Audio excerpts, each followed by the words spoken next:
కొత్తపల్లి పంచాయతీ సర్పంచ్ కొనిరెడ్డి శివచంద్రారెడ్డి తనను గుర్తించి పంచాయతీ పరిధిలో ఎంపీటీసీ పదవి అప్పగించి ప్రజలకు సేవ చేయమని ఆజ్ఞాపించారని, ఏనాడు తాను రాజకీయ ప్రలోభాలకు లొంగలేదని సర్పంచ్ కొనిరెడ్డి శివచంద్రారెడ్డి ఏ పార్టీలో ఉంటే తాను ఆ పార్టీలో చేరుతానే తప్ప ఎమ్మెల్యే రాచమల్లు శివప్రసాద్ రెడ్డి అనుచరుల ప్రలోభాలకు లొంగనని గురువారం ఉదయం స్థానిక కొర్రపాడు రోడ్లోని కొనిరెడ్డి ఆయిల్ మిల్ నందు పాత్రికేయుల సమావేశం ఏర్పాటు చేసి కొత్తపల్లి పంచాయతీ సర్పంచ్ ఎంపీటీసీ సౌభాగ్యమ్మ తేటతెల్లం చేశారు. ఎంపీటీసీ నన్ను కూర్చో ఫోన్ చేసినారన్నా, అది ఆయన ఓబులెడ్డి గోరికుంట ఓబులెడ్డి అన్న మీటింగ్ ఉంది, సుబ్బయ్యన్న ఓబులెడ్డి ఫోన్ చేసినారు.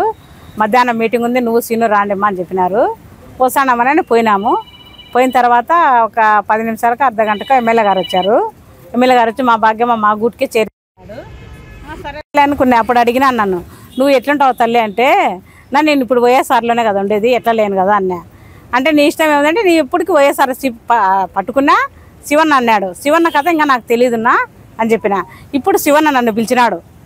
పిలిచిన తర్వాత నాకు ఈ పార్టీలో ఇష్టం లేదు, నేను పక్కాకు పోతాడా, నీ ఉద్దేశం ఏమని నన్ను అడిగినాడు. నా ఉద్దేశం అంటే ఏమి లేదున్నా, నువ్వు ఎటు పోతే నేను అటొచ్చా, నీ అడుగుజాడలోనే మేము నడుచామని చెప్తాను. నీ మీటింగ్ కానీ పోయిన ఆ రోజు అటుకి. కానీ మన పార్టీ కదా, నా పార్టీలో కండవ వేసుకోమంటే వేసుకున్నాం. నేను వేసుకున్నా, సీనన్న వేసుకున్నాడు.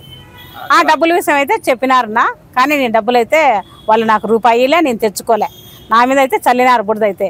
12 లక్షలు కట్టెల బ్యాగ్ తెచ్చి బేర్చుకొని పోయినారు. కట్టెల బ్యాగ్ తీసుకొని అంటే నా పక్కన సీనన్న అన్నాడు, ఆయన కూడా కట్టెల బ్యాగ్ ఇవ్వాలి కదా, ఆయన కూడా బేర్చుకోవాలి కదా. కాబట్టి ఆయనను పిలుచుకొని పోయినాక నేను గడ్డన పడినట్టు నుంచి, లేకపోతే నేను 12 లక్షలు లెక్క తెచ్చుకొని ప్రజలు అందరూ నమ్మింది కదన్నా. ఇప్పుడు తిరుపతి నాకు ఇచ్చినారంటే నమ్ముతున్నారు కదా. నా పరిస్థితి అట్లనే ఉండు.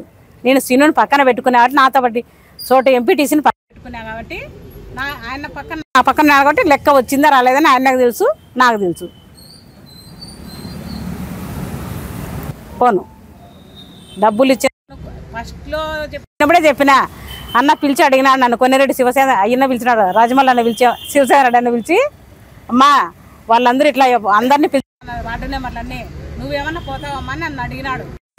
1 కోటి రూపాయలు పెట్టినా నిన్ను వదిలిపెట్టి నా పక్కకు పోనున్నా నన్నే. అప్పుడు ఆ మాట చెప్తున్నా, ఇప్పుడు ఇదే మాట చెప్తున్నా. వాళ్ళు కోటి ఇచ్చినా నా పక్క పోనున్నా. శివసేన ఎట్లా నడుచాడో అదే దారిలో సచ్చినా బతికినా ఆయనతోనే ఉంటాం. ఇద్దరు బెదిరిలే, ఎవరు బెదిరిలే. నేను బెదిరించినా భయపడ, నాకు ఎవరు ఏం పెట్టలే. ఎప్పుడు పెట్టి సొంతంగా సార్ డబ్బు పెట్టి గెలిపించుకున్నాడు.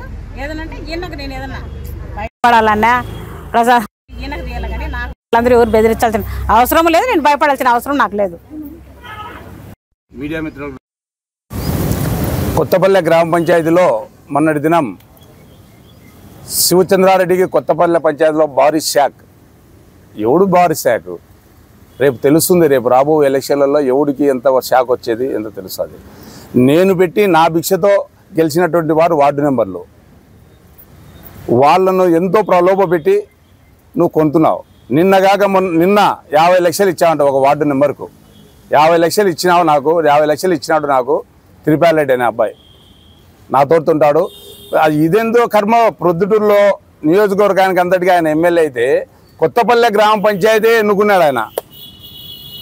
దాదాపు 10 నుండి 15 కోట్లు ఖర్చు పెడతాడంట ఈ మధ్యకాలంలో. ఎంతైనా కానీ ఖర్చు పెడతా. ఒక అబ్బాయికి వార్డు నెంబర్కు 50 లక్షలు ఇచ్చాడంటే ఎంత ఘోరం. తరువాత వివేకానంద కాలనీలో సుమంత్ అనే అబ్బాయి, ఆ అబ్బాయికి కూడా 50 లక్షలు ఇస్తాం రా అని అన్నాడు. శివచంద్రారెడ్డి మనిషి అయితే డబ్బులు లక్షలు పలుకుతుంది. మరి ఎంత ఆయన దగ్గర ఎంత ఉందో, ఎన్ని వేల కోట్లు ఉన్నాయో అర్థమే కావడం లేదు.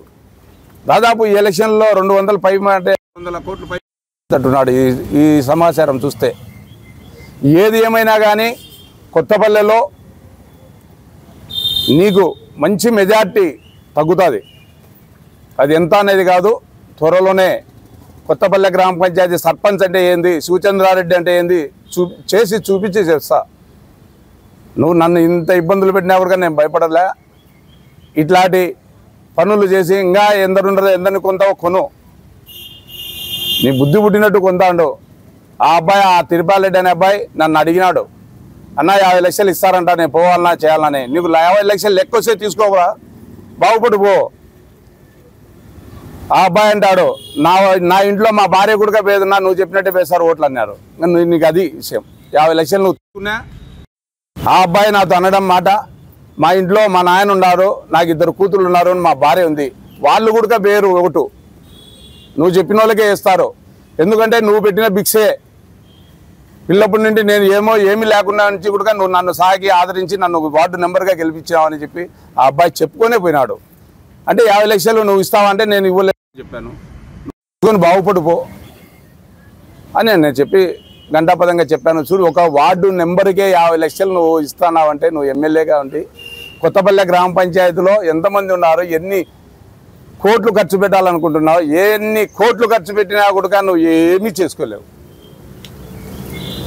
ప్రజల అభిమానంతో చూరగొనాలి కానీ డబ్బులతో చూసావు కదా. ఈ మధ్యనే ఒక వార్డు నెంబర్కి 1000 ఓట్లు ఉండేటటువంటి దాన్ని 4.5 కోటి ఖర్చు పెట్టావు.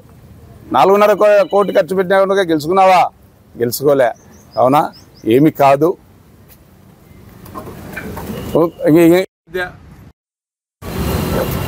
గౌరవనీయులు ముఖ్యమంత్రి వర్యులు వైఎస్ జగన్మోహన్ రెడ్డి గారికి సత్యంగా తెలియజేసుకుంటున్నాను, ఈ ప్రొద్దుటూరులో సీటు అగమ్య గోచరంగా ఉంది. మేమైతే ఈయనకు చేయమని గంటాపదంగా ఆ రోజు చెప్పాను, ఈ రోజు చెప్తున్నాను, రేపు కూడా చెప్తున్నా, చెయ్యము. ఖచ్చితంగా ఇతని ఓటమికి ఎన్ని దారులుంటే అన్ని దారులు తొక్కుతాను. మరో మాట లేదు.